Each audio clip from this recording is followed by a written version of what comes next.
Tadipatri MLA Peddareddy సంచలన వ్యాఖ్యలు చేశారు. 4 నెలల తర్వాత నా అసలు రూపం చూపిస్తానంటూ కామెంట్ చేశారు ఆయన. ఎన్నికల తర్వాత మళ్ళీ పాత కేతిరెడ్డిని చూస్తారన్నారు. మళ్ళీ ఫ్యాక్షన్ మొదలు పెడతా అన్నారు కేతిరెడ్డి పెద్దారెడ్డి.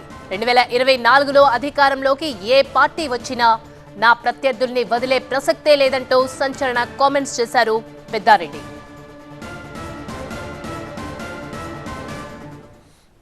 తాడిపత్రిలో 30 సంవత్సరాల నుండి ఏకఛత్రాధిపత్యంగా అక్కడ ఉంటే హింస చూడలేకనే ఒక మార్పు తేవాలనే నేను మార్పు తెచ్చినా తప్ప ఏరే విధంగా అనేది ఏం లేదు.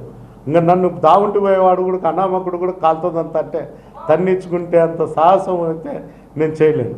తిరిగి కొట్టే సాహసం కూడా నాకు ఉంది. నేను ఆ వేట మొదలు పెట్టినప్పుడు తట్టుకునే శక్తి అవతలని కూడా ఉండాలి.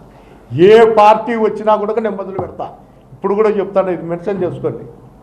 తెలుగుదేశం కాదు, వైఎస్ఆర్ కాదు, జనసేన కాదు, ఏ పార్టీ వచ్చినా ఎలక్షన్ అయిపోయినాక 2-3 నెలల్లో నేను వేట మొదలు పెడతా. నేనే మా గవర్నమెంట్ వచ్చానే నేను ఎదుర్కొంటా అని చెప్పడం లేదు కదా. ఏ గవర్నమెంట్ వచ్చినా 4 నెలల తర్వాత నేను మొదలు పెడతా. చేతనైతే ఎదుర్కో అని చెప్తాడా. అది నేను చెప్తాను. నాకు నీతి నిజాయితీ తెలుసు కాబట్టి పంటలో పురుగు పడితే ఏ విధంగా తీసేయాలో, రాజకీయాల్లో కూడా భ్రష్టు పడితే ఏ విధంగా తీసేయాలో నాకు బాగా తెలుసు.